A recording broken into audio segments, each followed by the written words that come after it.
Sur les 6 dernières années, j'ai généré des centaines de milliers de vues sur mes vidéos immobilières avec un drone qui coûte moins de 200 €. Pour ceux qui ne me connaissent pas encore, je suis vidéaste immobilier, prestataire. Donc toutes les semaines, je produis des vidéos immobilières pour mes clients et ces clients justement les voici. Donc ils ont une communication vidéo qui est extrêmement forte, je fais toutes leurs vidéos et vous voyez qu'à chaque fois sur les petites vidéos qu'on fait, on fait des dizaines de milliers de vues, c'est quasiment à chaque fois, certaines vont péter plus que les autres. Mais ce qui est sûr, c'est que toutes ces vidéos, donc il y a de la caméra, mais il y a aussi du drone et le drone coûte moins de 200 €. Donc dans cette vidéo, je vais vous faire pas mal d'économies parce que je vais vous démontrer avec des résultats de terrain, des vrais chiffres, que vous n'avez pas besoin d'un drone à 1200, 1500 € pour avoir des résultats sur vos vidéos immobilières. Des vues, de l'engagement, de la confiance, des entrées de mandat, parce que c'est ça le plus important, pour avoir des gens qui vous contactent pour acheter ou mieux encore vendre un bien. Alors un drone immobilier, vous allez vous rendre compte que pour moins de 200 €, ça peut faire le jour et la nuit sur vos résultats. Si vous n'en avez pas encore et que vous avez 200 € à investir quelque part, considérez un drone dans votre arsenal, dans votre boîte à outils en tant qu'agent immobilier professionnel de l'immobilier. Pourquoi ?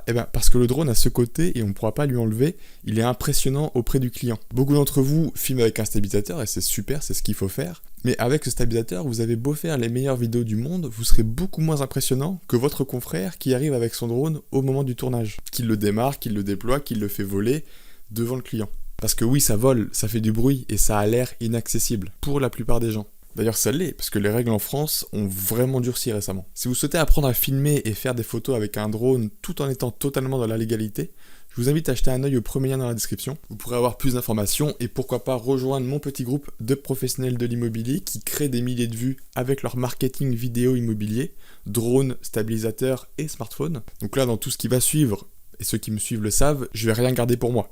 Et je vais vous partager absolument tout ce que je sais. Et vous aurez toutes les clés pour faire ensuite des vidéos qui rendent plus de mandats avec ce drone. Je vais vous parler de la législation, des mouvements à faire et on va ensuite monter sur un logiciel gratuit. Ça, c'est super important. Alors bien sûr, cette vidéo, elle ne pourra pas remplacer un accompagnement. Un accompagnement, c'est pour ceux qui veulent aller plus vite. Que tout soit organisé sur une belle plateforme, que tout soit centralisé, que leur vidéaste soit à portée de téléphone, que les raccourcis soient pris, que vous puissiez faire des visios avec moi, qu'il y ait un e-learning ultra complet et à jour, une analyse complète et quotidienne de vos réseaux sociaux, pour identifier les erreurs qui vous empêchent de vous faire connaître et séduire de nouveaux vendeurs de biens. C'est vous et moi, c'est du one-on-one, c'est du visio, c'est de l'appel au téléphone. Pour les plus impatients, vous pouvez suivre le premier lien en description. On pourra s'appeler au téléphone juste pour avoir les premières informations ensemble. Pour les autres, on continue avec le drone. Je vous avoue que je pensais vraiment pas donner autant de valeur et autant de conseils de vidéastes ultra pertinents et ultra actuels dans une vidéo YouTube. Mais je suis vraiment content de le faire. Et parce que je sais que ça va aider beaucoup de personnes. Bon, ce qui est sûr, c'est que mes clients de mon activité de prestation, donc quand je me déplace sur les tournages sur le terrain, c'est lorsqu'ils sont en négociation avec un potentiel vendeur, qui sont en train de discuter autour de la table, et mes clients savent très bien que, dans leur mallette à arguments, ils ont la vidéo au drone. Donc ils arrivent au rendez-vous, ils ont leur petite tablette, et montrent littéralement les plans que moi je leur fournis avec ce drone, ici, qui coûte moins de 200 €. Et à chaque fois, mais vraiment à chaque fois, ils arrivent à prendre le mandat, juste parce qu'il y a une vidéo ultra professionnelle. En fait, ce qui fait que moi j'ai du travail aujourd'hui en tant que prestataire, c'est pas parce que les vidéos aident à vendre. Vendre, c'est entre guillemets plus facile. Ce qui est compliqué, c'est de séduire les vendeurs. Et c'est pour ça qu'on a la vidéo. Alors pourquoi est-ce que vous n'avez pas besoin d'un drone qui va vous coûter un SMIC ? Tout simplement parce qu'il faut se rappeler que ces centaines de milliers de vues, vous allez les réaliser majoritairement sur Facebook, Instagram et peut-être TikTok. Mais dans tous les cas, ce sera fait avec du format court téléphone, au format portrait. Les gens vont être comme ça et ils vont regarder votre vidéo. Pourquoi pas se mettre en format paysage pour regarder, mais dans tous les cas, ce sera tout petit. Et si les vidéos et les photos au drone sont bien réalisées, absolument personne qui n'est pas vraiment du métier sera capable de dire si ça a été fait avec un drone qui vient tout juste de sortir d'usine ou avec un drone plus entrée de gamme qui a déjà quelques années. Et qui d'ailleurs est super sale, faut que je le nettoie. Il n'y a personne qui peut le dire. Par contre, ce que ces gens-là, cette audience pourra déterminer, c'est si oui ou non, vous savez manier votre drone. Si vous savez jouer avec le joystick, si les mouvements que vous envoyez avec la télécommande sont les bons, si la photo est correctement encadrée, retouchée, exposée, etc., vous avez compris l'idée. Alors, très rapidement, je vous montre en 2 minutes comment trouver un drone d'occasion, le même que celui-là, à moins de 200 €. C'est parti. Alors, pour trouver ce genre de drone d'occasion à moins de 200 €, la première chose, vous pouvez aller voir sur Le Bon Coin. Sur Le Bon Coin, vous allez taper DJI. On cherche la gamme Mavic, M-A-V-I-C, Mini. Moi, de mon côté, je vais mettre ça dans toute la France. Et vous mettez la zone de chalandise qui vous est propre, celle que vous voulez. Et vous allez trouver l'exact même drone. Vous voyez, c'est exactement le même que celui-là, DJI Mavic Mini. C'est le modèle exact, c'est-à-dire l'entrée de gamme de chez DJI. Donc on va regarder un petit peu cette annonce, je vais vous dire si ça me paraît correct. vous avez la petite mallette, la petite télécommande exactement comme celle-là, donc c'est exactement la même chose. Vérifiez bien qu'il y ait les bonnes connectiques, que soit toutes là, normalement il y en a deux, une pour les iPhones, donc avec le câble, vous savez, Lightning, et le câble USB-C pour les Android, ou universel si vous avez ce port-là. Vérifiez bien que ça va sur votre téléphone, et normalement vous n'avez aucun problème à acheter ça. Rendez-vous sur place, allez vérifier quand même que, voilà, si vous pouvez me donner une petite vidéo du drone qui est en train de voler, si vous le faites livrer, demandez vraiment à avoir des preuves que c'est en bon état, etc., qu'il n'y a pas de problème. Si c'est à côté de chez vous, déplacez-vous, et vous aurez comme ça votre drone prêt à être utilisé pour vos tournages immobiliers. Et vous voyez comment c'est accessible, hein, dans toute la France, toute la gamme des DJI Mavic Mini, ils sont à 200 € ou moins de 200 €, vous pouvez vraiment en trouver en bon état. Je vous le dis, le mien, ça fait 4 ans, presque 5 ans que je l'ai. Il vole nickel, il doit avoir des centaines d'heures de vol, il n'a eu aucun problème, la batterie c'est la même depuis le début. Vraiment d'occasion, vous pouvez y aller sans problème, surtout sur une marque comme celle-là. Alors maintenant c'est bien beau tout ça, mais comment être dans la légalité lorsque vous avez acheté votre drone et que vous voulez l'utiliser pour faire vos 5-6 photos de votre annonce et vos 3-4 plans vidéo que vous allez ajouter dans un montage vidéo plus complet? Déjà, le premier avantage, c'est que vous allez rarement monter à 120 mètres de haut pour faire un plan drone, ce qui est la limite d'espace aérien avant que ce soit illégal.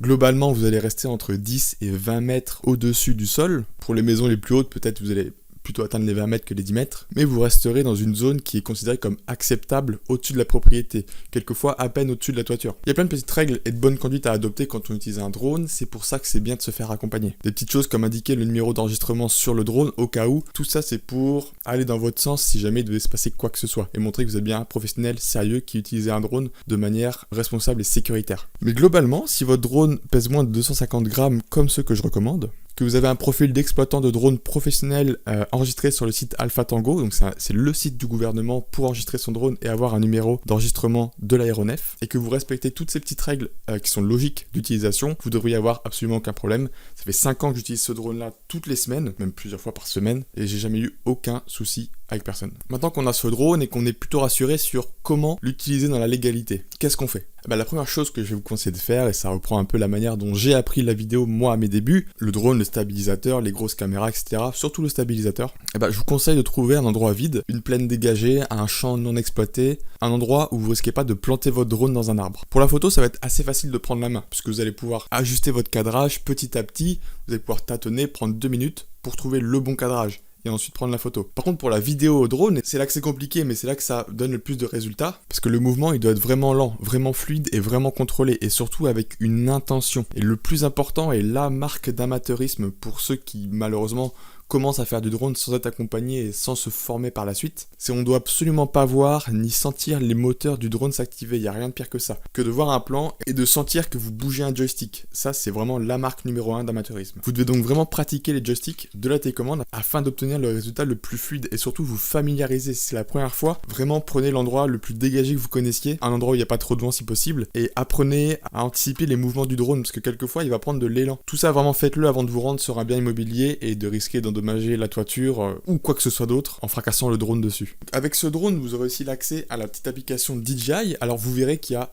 un nombre immense de réglages possibles pour votre drone. Alors ici, je peux pas tous vous les énumérer, d'autant plus que selon le téléphone et le système d'exploitation du téléphone, l'application elle peut être différente et les réglages aussi. Une fois que vous commencerez à être plus ou moins à l'aise avec votre joystick, que vous comprenez qui fait quoi exactement par rapport à votre drone, vous allez pouvoir commencer à utiliser des plans de vidéastes immobiliers. En voici 3 que vous allez pouvoir utiliser dans vos montages. On va passer au montage juste après, donc restez bien. Mais d'abord, je dois vous parler de ces 3 plans basiques qu'il faut vraiment connaître et appliquer ensuite sur vos tournages. Le premier, c'est le parallaxe. Le parallaxe, c'est le mouvement roi du drone immobilier. C'est ce qui donne vraiment cette sensation de profondeur, de 360 et de waouh qu'on voit dans toutes ces vidéos pro.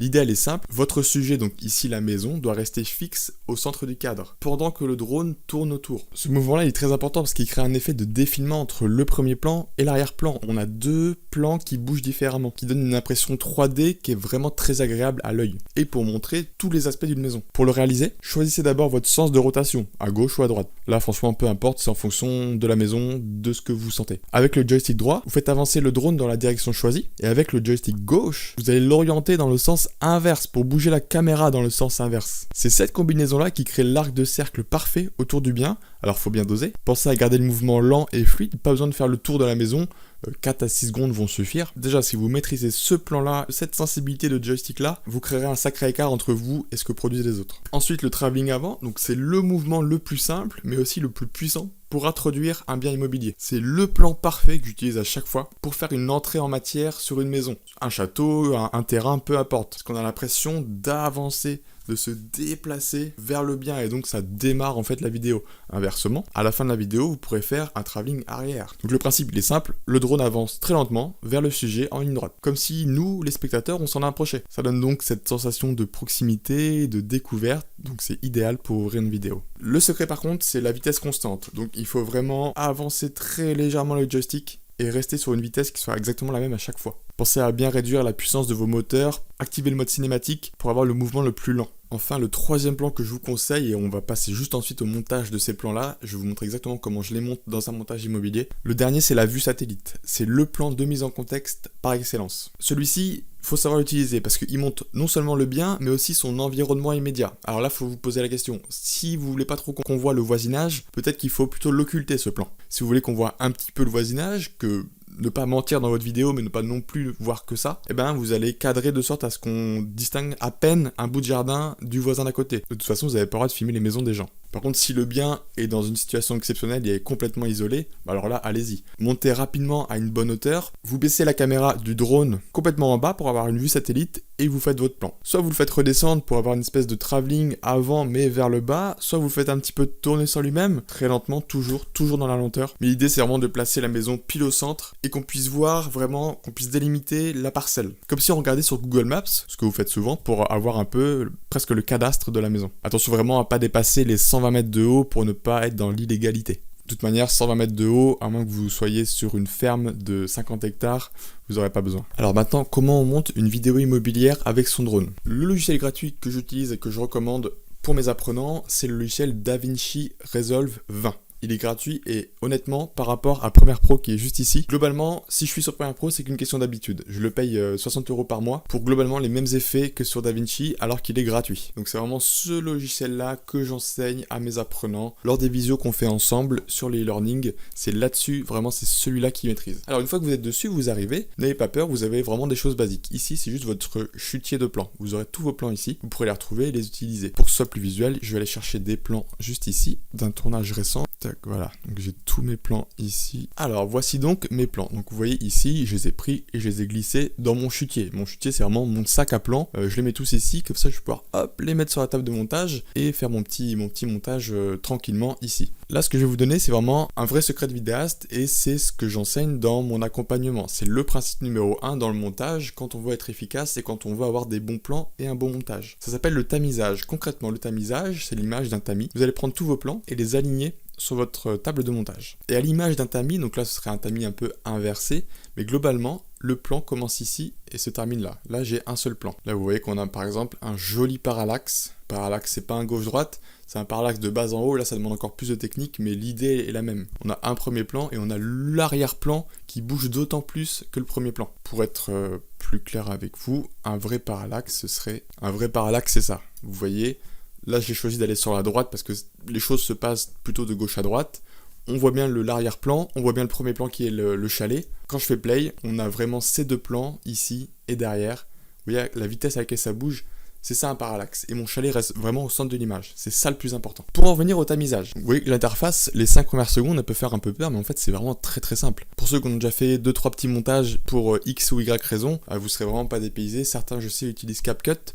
CapCut qui est devenu récemment de moins en moins facile, c'est-à-dire que si on veut faire une colorimétrie ou si on veut extraire un son ou ajouter une musique, maintenant il faut payer. Pas sur DaVinci, c'est pour ça que je le recommande maintenant. Le tamisage, en quoi ça consiste ? Ça consiste à extraire la pépite de chaque plan. La pépite de chaque plan, c'est le moment où le plan est parti et un peu avant où il se termine. Quand un plan commence, mon drone, j'essaie de le placer. Vous voyez, là ça bouge, là c'est pas top. Commence à avoir mon cadrage de début, je le cherche, hop, là je pense que je l'ai trouvé et mon plan commence maintenant. Regardez bien. Paf, c'est là que mon plan commence. On peut le voir plus facilement en bougeant la tête de lecture pour avoir plus de vitesse. On voit bien que mon plan commence vraiment comme ça. La belle partie du plan, c'est celle-là. Paf, paf. C'est là que c'est fluide. C'est là qu'on ne sent pas les moteurs s'activer. Retenez bien ça, c'est super important. Et donc pour avoir la belle partie de la pépite, je vais prendre mon outil de découpe juste ici et je vais faire une découpe d'entrée. je vais à la fin de mon plan. L'astuce, c'est de couper avant que le plan se mette à faire n'importe quoi, comme le début. On veut pas du début, et bien quelquefois à la fin aussi va être un peu brouillon. Le drone s'arrête, vous arrêtez l'enregistrement, donc ça bouge. On s'arrête quand le mouvement est encore en train d'être effectué. Donc par exemple ici, je reprends mon outil de sélection, et je vais lever mon plan. Et là on a eu vraiment l'image d'un tamis. C'est-à-dire qu'on a les gros morceaux juste là dont on ne veut pas, donc on les laisse là pour l'instant. On a la belle partie qui est utilisable. Toute cette partie là de A à Z, de la première à la dernière, c'est utilisable. Donc on a notre pépite qui est sortie. Et on va faire exactement la même chose sur les autres plans. Je fais mon exposition, je trouve mon premier plan, et le mouvement commence maintenant. Outil de découpe, première coupe, je vais trouver la fin de mon plan, qui globalement est juste ici. Je reprends mon outil de sélection et je mets sur la piste du dessus. Un exemple très concret, pour en revenir à notre parallaxe, le début de mon parallaxe, il n'est pas bon. Vous voyez, là mon drone est statique, ça enregistre bien, mais le mouvement n'a pas commencé. Là non plus. Là, j'ai juste un gauche-droite classique, il n'y a pas le mouvement de la caméra. Le mouvement de la caméra, le doigt qui gérait le joystick, il commence à peu près maintenant. Là, ma caméra bouge. Donc là, je mets une coupure. Tac. Et jusqu'à la fin. Ah oui, on me voit juste là, en train de faire le mouvement, c'est moi juste ici. Donc on va couper juste avant de me voir. Tac, juste là. Je reprends mon outil.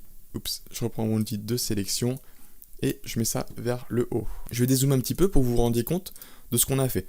Je l'ai fait sur 3 plans, vous le ferez sur la totalité de ce que vous avez filmé. Une fois que vous serez complètement à l'aise et complètement autonome sur ça et que vous aurez compris le principe, vous mettrez 2 secondes sur chaque plan parce que vous saurez exactement quel est le début, quelle est la fin, vous ferez clic, clic, clic, clic, clic, ce sera un enchaînement de clics et vous aurez tous vos plans. Tamis pourquoi? Parce que les gros morceaux qui sont sur la première ligne ici, on va les sélectionner et on va les supprimer. Et maintenant, on peut tout remettre, tout racoler les uns à côté des autres, et on a uniquement des plans qui sont totalement utilisables, qui sont pas des plans où on se replace, où on bouge, où ça tremble. On a tout trié, on a tout tamisé. Et donc vous pouvez maintenant utiliser ça sur un montage. Vous mettez votre musique libre de droit bien sûr. Vous vérifiez bien que tout vous convient. Si vous avez un plan qui est un peu sous-exposé ou surexposé, vous faites une petite retouche de couleur et vous appuyez tout en haut à droite sur exportation rapide. Vous faites exporter et vous aurez votre vidéo prête à être partagée. Bon voilà, voici donc le meilleur de tout ce que je peux vous dire pour ceux qui souhaitent démarrer le drone dans leur activité immobilière. Si vous démarrez une activité immobilière ou si vous souhaitez la propulser au niveau supérieur dans votre communication et attirer tous ces mandats grâce au magnétisme de la vidéo, au drone et au stabilisateur uniquement au smartphone, répliquer les résultats que j'ai au quotidien avec mes clients en tant que prestataire, les résultats que je leur fournis avec les vidéos que je fais, je vous invite à suivre le premier lien dans la description, on pourra discuter au téléphone, je serai vraiment très heureux d'échanger avec vous, il n'y a aucun engagement, vous pouvez juste faire de la prise d'information, aucune obligation, on va juste voir ensemble ce qu'il est possible de faire. Vous allez voir, c'est top, c'est vraiment, il n'y a pas d'engagement, vous vous formez le temps que vous avez besoin, le tarif il est mensualisé donc c'est ultra accessible pour tout le monde, c'est un petit groupe avec quelques dizaines de personnes comme vous qui me sollicitent à tout moment, qui m'appellent au téléphone, qui m'envoient des WhatsApp, avec qui on place des visios pour répondre à n'importe laquelle de leurs questions, analyser leur communication comme je fais avec mes clients. Bref, c'est vous et moi, c'est du one-on-one. Mais en attendant, je vous souhaite un très bon tournage et soyez prudents avec vos drones.